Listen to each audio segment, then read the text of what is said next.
क्या बाते बाटे ये माही बताओ चढ़ल बा छठ जनी मुँह लटकावो लागत कि टेंशन तहरा जो देबा लागत कि टेंशन तहरा जो देबा के लेके जाई माथवा पदुरा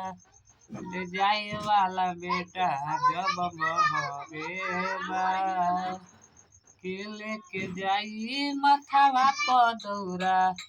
ले जाए वाला बेटा जब बहरेबा कहत ये माई भैया के हम फोन करके बोलाई